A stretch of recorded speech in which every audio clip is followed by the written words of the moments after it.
Attending this presentation, you're open to the truth as it can be known, following in new ideas and actions, making for a better way of life.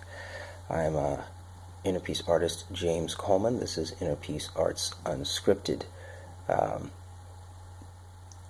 a writer, speaker, coach on personal development, spirituality, and social change.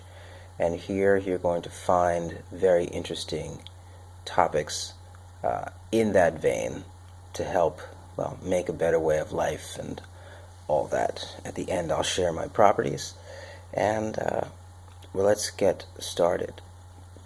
Today's topic is about consciousness and the making of money. Now, let's start off right on the bat with fixing the way the words work. Slave class does not make money. Slave class trades for money. So that's a basic concept that we're going to make sure we reinforce here at Inner Peace Arts.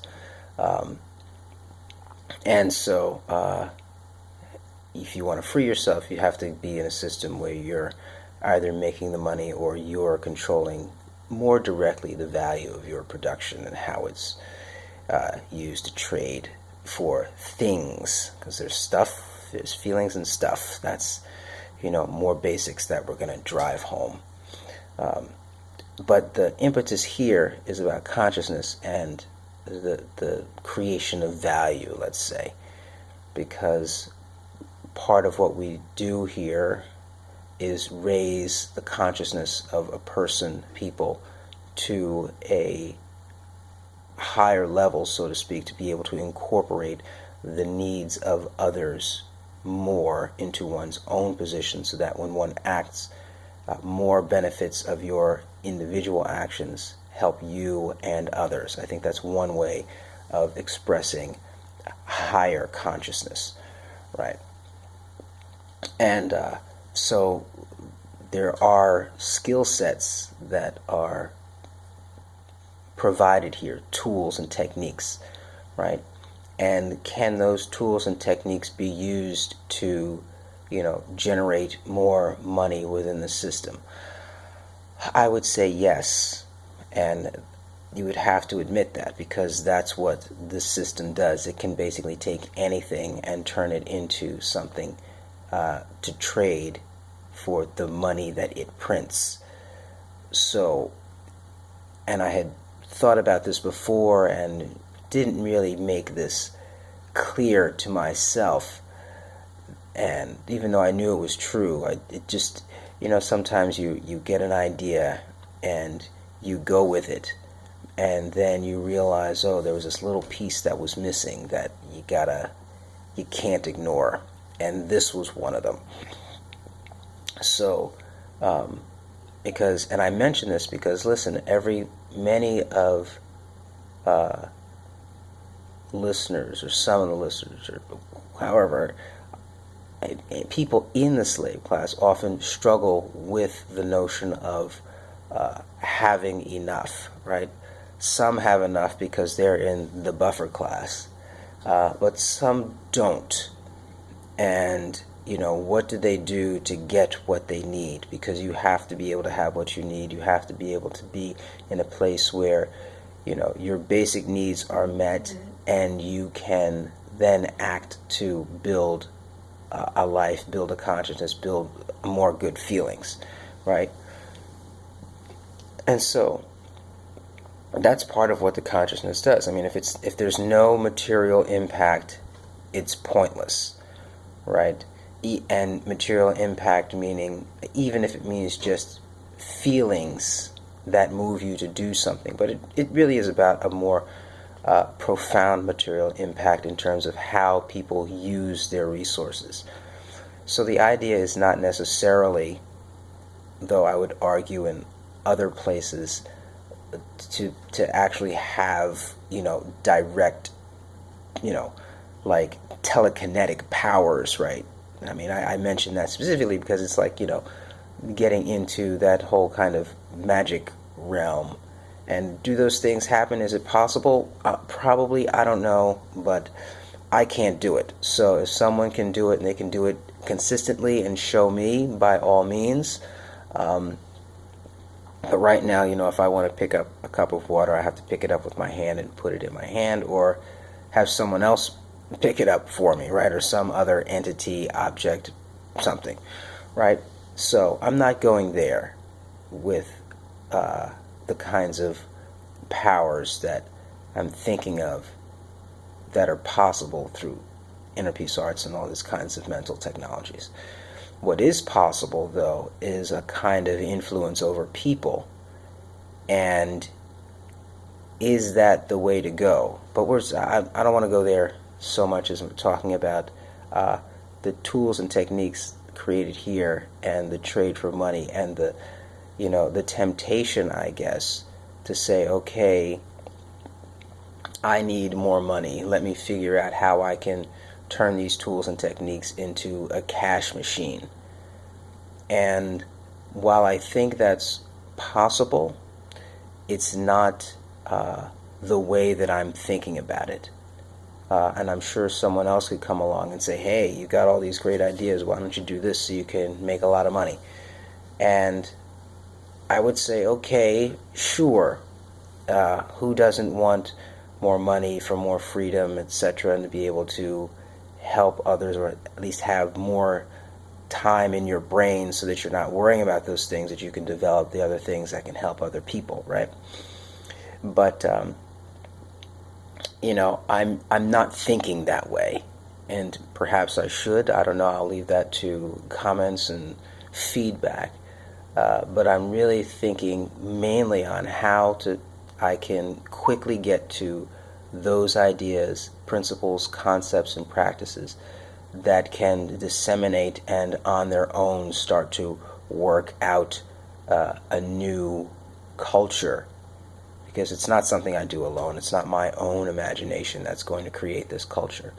But I can be a seed that starts the process, and a kind of a guide for how the process should go, so that it stays on track and true to its purpose. I definitely would not want to have inner peace arts end up like Christianity, in the sense that and assuming that the stories are true, started off very powerfully and then was completely co-opted by the ruling class, and since then has not had the kind of impact that it should. So, and then there's the attempt to reclaim Christianity, and that's another path. But here, consciousness and money, and also in attracting people to this practice, this point of view, they're going to want stuff. And the way I'm looking at it is that the attraction has to be to the ideas, for what the ideas can do for that agenda. So there's an attraction to the agenda, an attraction to the ideas and what they can do and how they can impact yourself and others. But that impact is not about creating for the trade of money. It's actually about how to eliminate money and its impact and how it works. And there are ways to do that, to minimize the impact money has on how people live. There are ways to do it, and there's alternative economic models, and people can check that out if they like. So all this work is done, and I'll throw this one line in there, and I should probably make another episode on this, but all the information that's necessary to make for better ways of living are already here. There's nothing new from an idea perspective, I think, that's needed. New organizations of these ideas, different ways that they're shared, that's what I'm doing. But I don't think I'm coming up with anything new. Just clarifying perspectives that are already here and reorganizing them, right? And that's what I'm doing. And that, I believe, is going to raise the consciousness, and that is not an effort that's made directly for money. Now, I will say this, because one of the reasons why I do this, and this is maybe this is the contradiction, and this is good for us all to hear. I mean, one of the reasons why I do this is for money, in the sense that, I've made a decision that if I'm going to make any money, and it's really amazing how that language sticks in you and is so, if I am going to trade my production, I want to produce what I want. So in there, so let's think about this. Is that an inner contradiction? We all live in a kind of pseudo contradictory way anyway. I think that's kind of unavoidable. But from an alignment perspective, let's think about this. And so I do this to make money. I do this to trade. I do this to produce something to trade for money. And that's the raising of consciousness. And yet I know that the bottom line motivation is not money, right? Because I could do something else to trade for money, yet I do that which should not be traded. Well, not should not. That the trade that you don't actually purchase with money. Yes, that's it. To actually buy this product first, you actually don't buy it with money. And the money is traded afterwards. And that is why I do this, and how I do this, and how it gets justified. And that's the clear picture. And I'm going to say that one more time, because I think we really worked it out here. In order to buy this product, first, it has to be bought by belief. It isn't something where you go and you say, here's $3, give me this product. No. It's bought first by belief. And then, at that point, recognizing the system, you then trade for the money of the system until the system can be changed. That's the truth of it. I thought this feels very impactful to me. And that's today's episode. Yavarechecha Adonai ve'ishmerecha, Ya'er Adonai panav elecha v'chuneka, Yisa Adonai panav elecha ve'asem lecha shalom. In distinction, thanks be to stream, in stream, by stream.